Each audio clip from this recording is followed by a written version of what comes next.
सकाळी उठल्याबरोबर ताजेतवाने फ्रेश वाटणे आणि 2 टाईम सकाळ संध्याकाळ भूक व्यवस्थित लागणे, तसेच अन्नाचे पचन व्यवस्थित होणे, मलमूत्र विसर्जनसुद्धा व्यवस्थित वेळेवर होणे आणि त्याचबरोबर रात्रीची झोपसुद्धा गाढ लागणे हे उत्तम आरोग्याचे लक्षण आहे. तर स्त्री शरीरामध्ये एक प्रकारचं चक्र चालतं, तर त्याला आपण मासिक चक्र असं म्हणतो. तर आपण हल्लीच्या काळामध्ये बघत आहे की खूप सारे पेशंट हे PCODचे आपल्याला दिसत आहे. म्हणजेच काय, तर त्यांच्या मासिक पाळी ह्या अनियमित झालेल्या आहेत.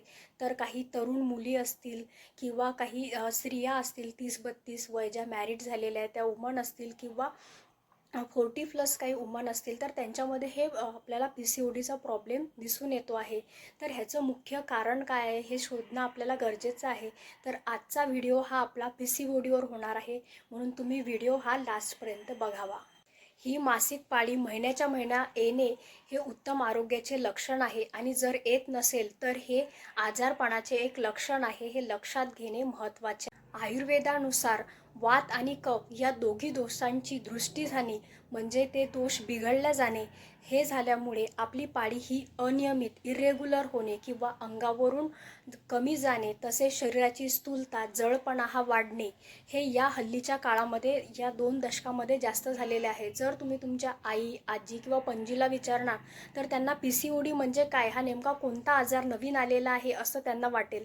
कारण की आपले खूप सारे लाईफस्टाईल चेंजेस हे झालेले आहेत. तेव्हाच्या काळी स्त्रियांना वेगवेगळ्या प्रकारची कामं राहत, जसं की स्वयंपाक करायचा असेल तर स्वयंपाकसुद्धा खाली बसून मांडी घालून त्यांना स्वयंपाक करावा लागायचा, किंवा मग आड्याचं पाणी काढणं झालं किंवा दळण दळायचं असेल तर जात्यावर सुद्धा खूप जोर देऊन असं त्यांना ते दळण दळावं लागत होतं, किंवा मग मसाला वाटायचा असेल तर त्यांना जात्यावर लाटावं लागायचं. तसेच घरी जर घर सारवणं असेल तर घर सारवणंसुद्धा खाली बसून राहायचं, म्हणजे ओटीपोटावर त्यांच्या दाब येत होता. किंवा मग झाडणं असेल तर ते पण छोटी फळी राहायची, त्या छोट्या फळीने खाली बसूनच त्यांना वाकून त्यांना झाडावं लागत होतं. तर अशा प्रकारे त्यांचा व्यायाम हा होत होता. किंवा मग रवी लावायची असेल तर रवी लावताना सुद्धा त्यांना खूप सारं मेहनत त्यांची व्हायची. तर ह्यामुळे काय होतं, तर त्या काळी त्यांना मासिक पाळीचा काही प्रॉब्लेम त्यांना काही येत नव्हता. परंतु हल्लीच्या काळामध्ये खूप लाईफस्टाईल चेंजेस आपले झालेले आहे. जसं की किचनच्या ओट्यावर उभं राहून स्वयंपाक करणे, किंवा मग मसाला करायचा असेल तर मिक्सरला लगेच 2 मिनटामध्ये होतो, किंवा मग कपडे धुवायचे असतील तर लगेच वॉशिंग मशीनमध्ये 15 मिनटामध्ये कपडे धुवून होतात, किंवा आपल्याला लादी पुसायची असेल तर लगेच आपण मॉप घेऊन लादी पुसून काढतो, किंवा झाडणंसुद्धा आपण खाली जास्त न वागता करतो आहे. तर ह्यामुळे काय होत आहे की आपल्या जे ओटीपोट आहे, तर त्या ओटीपोटाच्या आतमध्ये आपले फिमेल रिप्रोडक्टिव्ह ऑर्गन असतात. तर त्या ऑर्गनवर काही दाब येत नाही, प्रेशर येत नाही आणि त्यांचा पाहिजे तसा तो व्यायाम होत नाही. तर त्यामुळेच आपल्याला PCOD म्हणजे पॉलिसिस्टिक ओव्हॅरियन डिसीज हा ह्या हल्लीच्या काळामध्ये खूप जास्त प्रकर्षाने आपल्याला हा प्रॉब्लेम जाणवताना दिसत आहे. हे झालं PCODचे कारण. आत्ताची आपली लाईफस्टाईल कशी झालेली आहे की काम झालं की लगेच सोफ्यावर जाऊन बसायचं, किंवा मग झोपायचं असेल, दुपारची वेळ असेल तर आरामात कॉटवर जाऊन झोपायचं, लोळत बसायचं. म्हणजे आपले कामं काय झालं आहे, आपल्याला टाईम जास्त मिळतो आहे आणि त्यामुळे आपली जी लाईफस्टाईल आहे ती सिडेंटरी होत आहे. म्हणजे एकदम आरामदायक असं आपलं आयुष्य झालेलं आहे. म्हणजे आपल्या शरीराला जे कष्ट पडायला पाहिजे ते कष्ट पडत नाही आणि त्यामुळेच असे वेगवेगळे व्याधी हे जाणवताना दिसत आहे. बघितलं की आपले लाईफस्टाईल चेंजेसमुळे हा जो डिसऑर्डर आहे, तर हा लाईफस्टाईल चेंजेसमुळे झालेला डिसऑर्डर आहे. तर ह्याच्यामध्ये आणखी काही आपलं खानपान आहे, किंवा आपला विहार आपण बघितला. विहार म्हणजे आपली लाईफस्टाईल कशी आहे, तर ही आपली लाईफस्टाईल बदलली आहे त्यामुळे PCOD होते आहे. किंवा मग आहारामध्ये आपण कोणते असे पदार्थ घेतो आहे की ज्यामुळे आपल्याला PCOD होते, ते आता बघूया. तर सर्वात महत्त्वाचं कारण आहे की आपण खूप जास्त मैद्यायुक्त पदार्थ, बेकरी प्रोडक्ट्स खातो आहे. खारी टोस्ट झाले, किंवा मग बिस्किट झाले, पाव झालं, तर हे सर्व मैद्याचे प्रोडक्ट आहे. पेस्ट्री झालं, ज्याच्यामध्ये खूप जास्त हाय शुगर आहे, कार्बोहायड्रेट्स त्यामध्ये जास्त आहे. किंवा मग राईस असेल आणि राईसपासून बनवलेले वेगवेगळे पदार्थ असतील, किंवा मग प्रोसेस्ड फूड असेल, किंवा फास्ट फूड असेल, जंक फूड असेल, तर ह्याच्यामध्ये काय आहे, खूप जास्त प्रमाणामध्ये प्रिझर्वेटिव्ह टाकलेले असतात. तर ह्यामुळे सुद्धा आपल्याला PCODचा प्रॉब्लेम हा जाणवत आहे.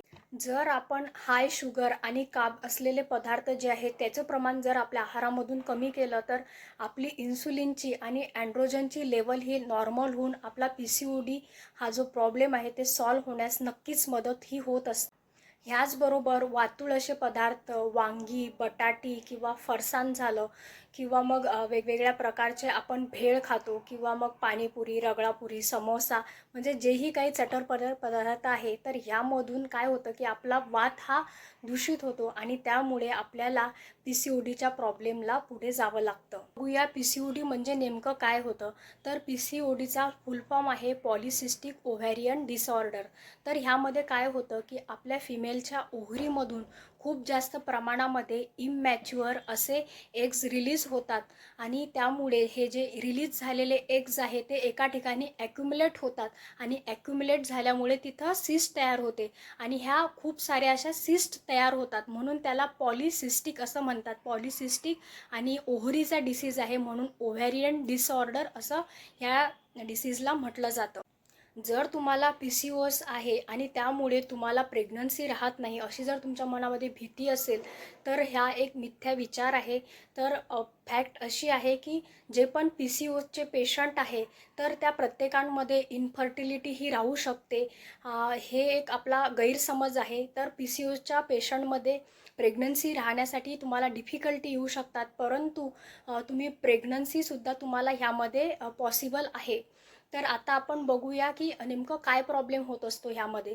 तर ह्यामध्ये काय होतं की जे PCODचे पेशंट असतात तर त्यांच्यामध्ये ओव्हुलेशन हे टाईमवर होत नाही आणि त्यामुळे काय होतं, जे एग्ज असतं तर त्या एगची जी साईज असते तर ती साईजसुद्धा प्रॉपर जे साईज व्हायला पाहिजे त्या प्रॉपर साईजला ते रीच होत नाही आणि त्यामुळे काय होतं, ते फर्टाईल विंडो पिरियड जो असतो म्हणजे कोणत्या पिरियडमध्ये इंटरकोर्स केल्यानंतर आपल्याला प्रेग्नन्सी राहू शकते किंवा राहू शकत नाही ह्याचे आपल्याला टायमिंगच कळत नाही आणि त्यामुळे काय होतं की ह्या PCODच्या पेशंटमध्ये इन्फर्टिलिटी हे पुढे चालून आपल्याला प्रॉब्लेम हा दिसून येत असतो, कारण की त्यांचं ओव्हुलेशनच केव्हा होते आहे हे आपल्याला कळून येत नाही.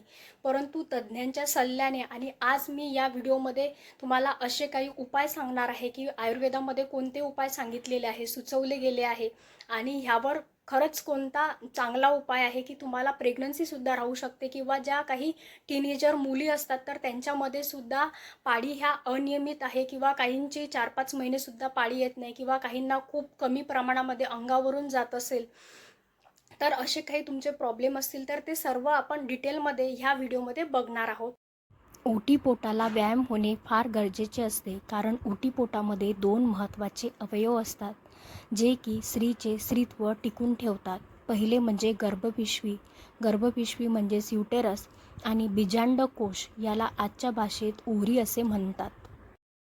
त्यामधून स्त्रीबीज बाहेर येते. या बीजकोशामध्ये खूप सारे कोश असतात व त्या कोशांमधील एक एक कोश एका महिन्याला वाढत असतो आणि त्या कोशामधून एक स्त्रीबीज बाहेर येत असते. याला ओव्हुलेशन असे म्हणतात. जेव्हा हे स्त्रीबीज महिन्याला बाहेर येते आणि जर इंटरकोर्स झाला तर प्रेग्नन्सी राहते आणि नाही झाली तर पाळी येत असते. म्हणजे एक फॉलिकल वाढणे, ओव्हुलेशनच्या वेळी ओव्हम बाहेर पडणे, जर असे झाले तर ह्याला हेल्दी मेन्स्ट्रुअल सायकल असे म्हणतात.